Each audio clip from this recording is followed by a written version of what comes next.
Good morning, student. Today we will start our chapter 4 from Geography. Agriculture. What is agriculture?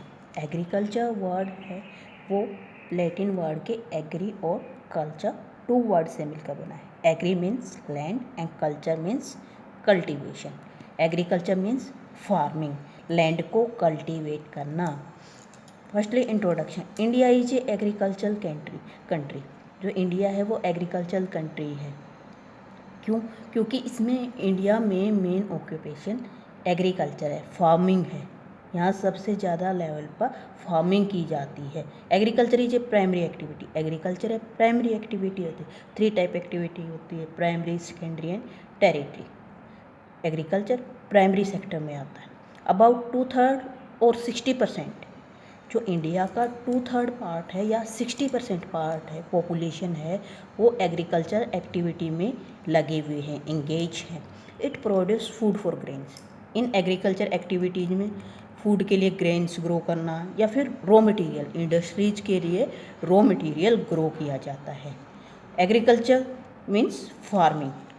Now types of farming. There are 3 types of farming. Primitive subsistence farming, intensive subsistence farming and commercial farming. Firstly we will discuss primitive subsistence farming.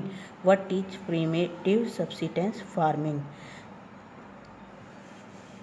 This type of farming depend upon natural fertility of soil. जो primitive है ये primary level की farming है. ये mainly natural fertility पे, जो land की natural fertility है उसके ऊपर डिपेंड की जाती है. जो फार्मर्स हैं वो अपने छोटे से फार्म्स में पुराने सीड्स की हेल्प से ये फार्मिंग की जाती है. It depend on monsoon. Irrigation facility provide नहीं करवाई जाती हैं, ये टोटली मॉनसून के ऊपर डिपेंड होती है. It is practised on small patches of land. ये लैंड के स्मॉल पैचेज, स्मॉल प्लॉट्स पे की जाती हैं. No use of pesticides, insecticides और फर्टिलाइजर्स का कोई यूज नहीं होता है इस टाइप की फार्मिंग में. It also known and slash and burn agriculture. इसको स्लैश और बर्न एग्रीकल्चर भी बोला जाता है. इसका सेकेंड नेम है स्लैश एंड बर्न एग्रीकल्चर. जो स्लैश एंड बर्न एग्रीकल्चर है, किसी भी लैंड के एक पार्ट को में जो फॉरेस्ट है उनको क्लियर करके वहाँ क्रॉप्स को ग्रो करना और कुछ टाइम बाद उसको उस एरिया को स्किप करके दूसरी जगह जाकर एग्रीकल्चर स्टार्ट कर दी जाती है. दूसरे एरिया में फॉरेस्ट को जलाया जाता है. वहाँ पर कुछ टाइम के लिए नेचुरल मेथड से, मॉनसून की हेल्प से और प्रिमिटिव टूल्स की मदद से एग्रीकल्चर की जाती है. और इसी तरह इसको हम झूमिंग या झूम एग्रीकल्चर भी बोलते हैं. It's known by different country. जो अलग अलग कंट्रीज हैं उसमें इसको अलग अलग नेम से बोला जाता है. Jhuming in north eastern state. North eastern states हैं लाइक असम, मेघालय, मिजोरम एंड नागालैंड. इनमें इसको झूमिंग एग्रीकल्चर बोला जाता है. पामलव इन मणिपुर में पामलव एंड डीपा इन छत्तीसगढ़. जो छत्तीसगढ़ और अंडमान निकोबार आइलैंड है उनमें इसको डीपा बोला जाता है.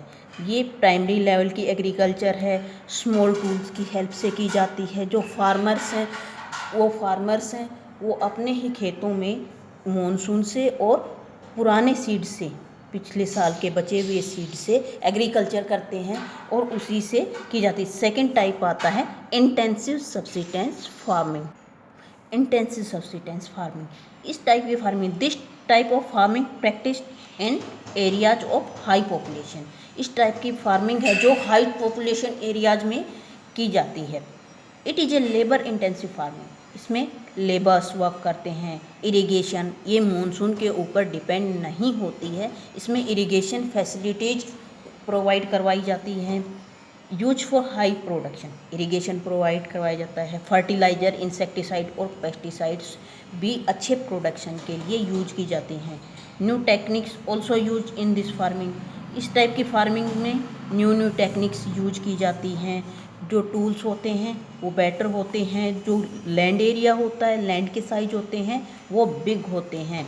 This type of farming do for family और सरप्लस फॉर मार्केट. इस टाइप की फार्मिंग है वो कुछ तो फैमिली के नीड के लिए, और जो बचता है उसको मार्केट में बेचने के लिए की जाती है। इस टाइप की फार्मिंग, ये फार्मिंग प्रिमिटिव सब्सिस्टेंस फार्मिंग की अपोजिट है। प्रिमिटिव सब्सिस्टेंस फार्मिंग में क्या था कि उसमें जो फार्मर था स्मॉल लेवल पे प्रोडक्शन करता था, पुराने सीड्स का यूज होता था, इरिगेशंस का यूज नहीं किया जाता था, मॉनसून के ऊपर डिपेंड होती थी। ये उसका अपोजिट है, वो सिर्फ फैमिली नीड के लिए की जाती थी। लेकिन इसमें फैमिली नीड के साथ साथ मार्केट पर्पस भी ऐड किया जाता है। अब थर्ड टाइप की फार्मिंग आती है commercial farming. Commercial farming, this agriculture produce sold in market. इस टाइप की एग्रीकल्चर है, ये सिर्फ मार्केट में जो इंडस्ट्रीज होती हैं उनकी नीड को पूरा करने के लिए की जाती है। इस टाइप की फार्मिंग में HIV seeds, high quality seeds का यूज होता है, केमिकल फर्टिलाइजर्स का यूज होता है, मॉडर्न टेक्निक होते हैं, पेस्टिसाइड इंसेक्टिसाइड यूज किए जाते हैं इस टाइप की फार्मिंग में। इसको हम कॉमर्शियल यूज के लिए, सिर्फ इसको हम फैमिली सर्प्लस के लिए ग्रो नहीं करते हैं, फैमिली में इनकी कोई नीड नहीं होती है, इसको सिर्फ हम एज ए ट्रेड करते हैं।